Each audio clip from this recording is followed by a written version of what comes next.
सुखदेव महाराज चंद्रवंशी की निवृत्ति हुई। इसी सुखदेव महाराज राजा नारायण के पुत्र ब्रह्मा, ब्रह्मा के पुत्र अत्रि, अत्रि के ही पुत्र हैं श्रीमान चंद्रमा। चंद्रमा के ही पुत्र हुए बुद्ध और बुद्ध के हुए पूर्वा। इन्हीं पूर्वा महाराज के वंश में 6 पुत्र हुए। अयो से तायु, अयो विजय और यदु। इसे से यदु वंश की उत्पत्ति हुई। इनमें एकाएक हुए जमदग्नि। जमदग्नि महाराज के यहाँ एक इसी गाय कि कितने मेहमान आ जाए, कितने सदस्य आ जाए घर में, सबका भोजन पानी स्वयं व्यवस्था करके देते थे। एक दिन सहस्रार्जुन आए और आकर के अनेकों सेना लेकर के आए। जमदग्नि ने उन सबकी भोजन की व्यवस्था कर दी। सहस्रार्जुन ने पूछा कि आपके यहाँ भोजन की व्यवस्था कहाँ से हो गई? कि हमारे यहाँ जो गौ माता है ना, ये भोजन पानी सब दे देती है, व्यवस्था कर देती है। सहस्रार्जुन ने जाकर के ये पता चला, जब सहस्रार्जुन के को मारा गया परशुराम जी ने, तो जमदग्नि ने कहा बेटा तुमने गलत कर दिया, 4 धाम की यात्रा पूरी करके आओ। तो परशुराम जी यात्रा करने के लिए गए। सहस्रार्जुन के पुत्रों ने जमदग्नि को मारा और मार करके वो गाय लेकर के चले गए। परशुराम जी आए तो परशुराम जी की माता रो रो करके कह रही है कि बेटा तेरे पिता को मारने वाले को तो जीवित मत छोड़ना जा करके। ऐसा करते करते क्षत्रियों को मारने लगे तो 21 बार क्षत्रियहीन कर दिया जा करके। आखिरी में जब समझा बुझा करके परशुराम जी गोविंद भगवान की। जमदग्नि की पत्नी फूल लेने के लिए गई थी, लेट हो गई आने में।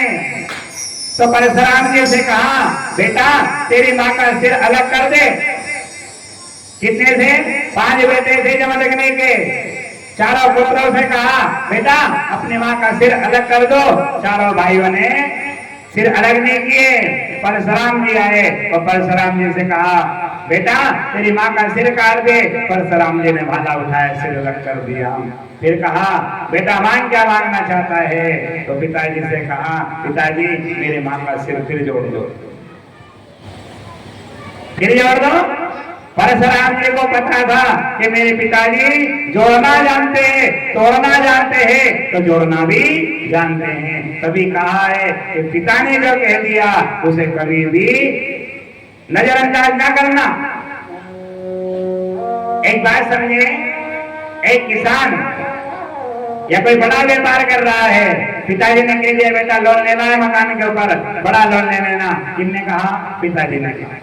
पिता ने कहा बेटा ट्रैक्टर ले ले, तो मना नहीं करना। और पिता ने अगर मना कर दिया कि ट्रैक्टर नहीं लेना है, लोन नहीं लेना गाय के ऊपर भी, फिर कदा भी आगे पैर मत बढ़ाना, क्योंकि रजिस्ट्री तो पिता के नाम की ही लगेगी जाएगी। गोविंद भगवान की जय हो। इसी वंश में चल करके यदुवंश की उत्पत्ति हुई। आगे चल करके रतिदेव महाराज हुए। रतिदेव महाराज ने अकाल पड़ गया, कुछ भी नहीं बचा घर में, सब प्रजा भूखे रहने लगी।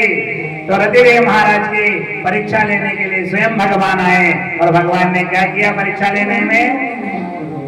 एक थाली भोजन बचा और एक लोटा पानी का बचा, 2 चीज बची बस। बेटे को, पत्नी को, बच्चे को, सबको लेकर के रतिदेव महाराज बैठ गए और कहा बेटा ये भोजन हमें पाना पड़ेगा। भगवान आए, भिखारी का रूप बनाया और कहा मैं 8 दिन से भूखा हूं, मुझे भोजन कराओ। भोजन की थाली रतिदेव महाराज ने उठा करके दे दी। फिर समय आया, बेटा जल्दी करके समय निकालना पड़ेगा।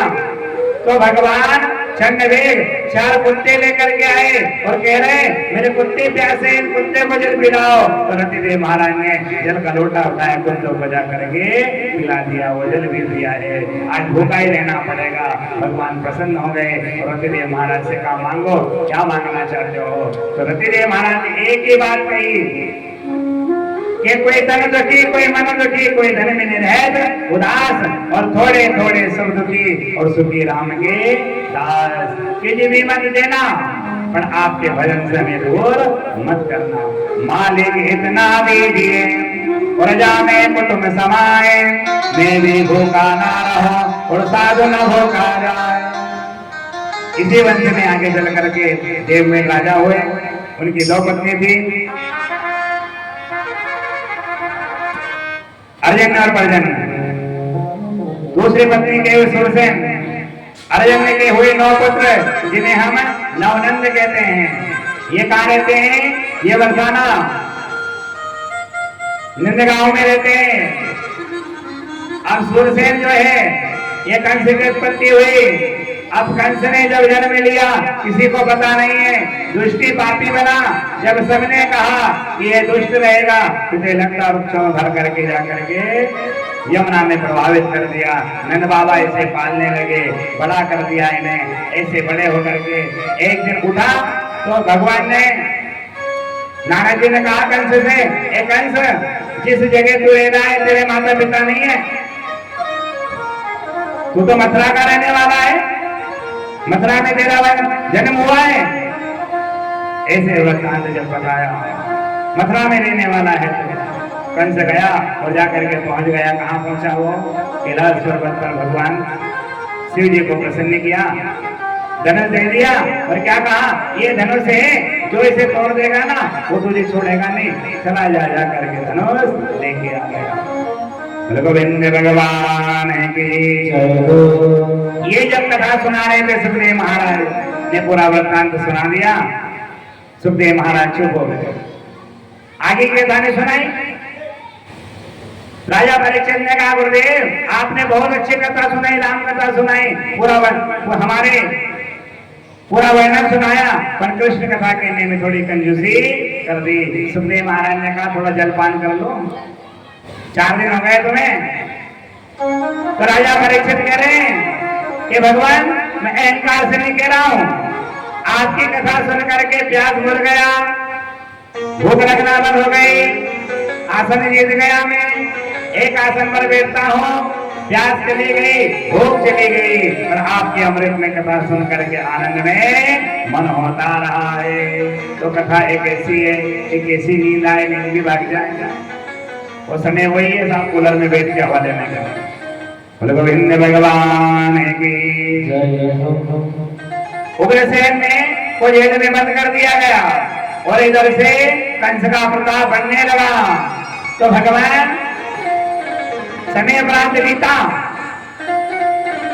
देवताओं ने प्रार्थना करे भगवान से, कब अवतार लेकर के आओगे, कैसे आओगे। तो इन्होंने पहले ही देव की मैया को वरदान दे रखा था मेरे कन्हैया ने कि मैया मैं आपके गर्भ से अवतार लेकर के आऊंगा।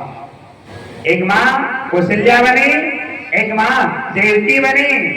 इनकी 3 माँ हैं और राम की भी 3 माँ हैं।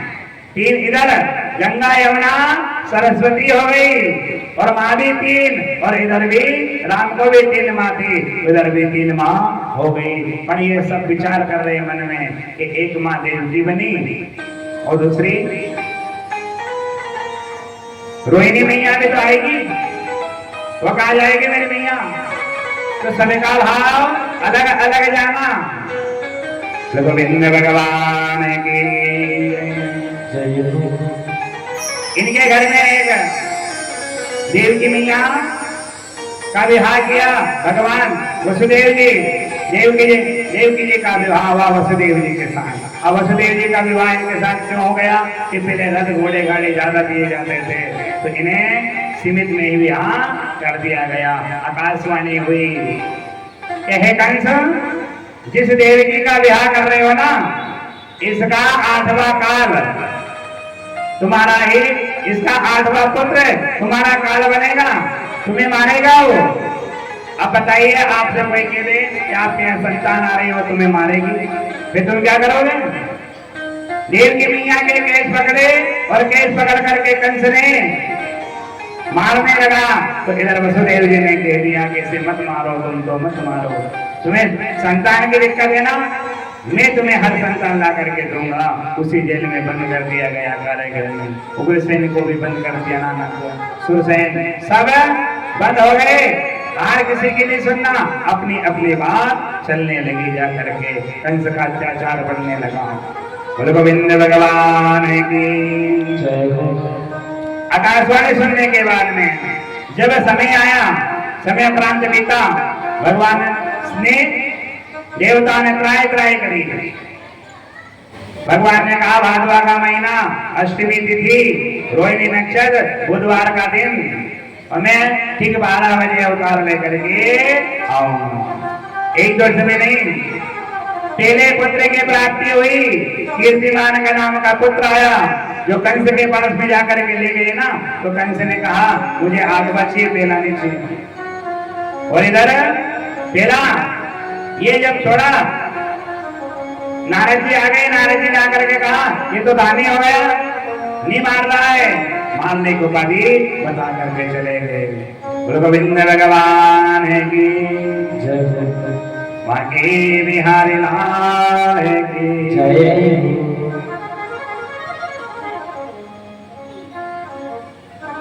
कृष्ण भगवान की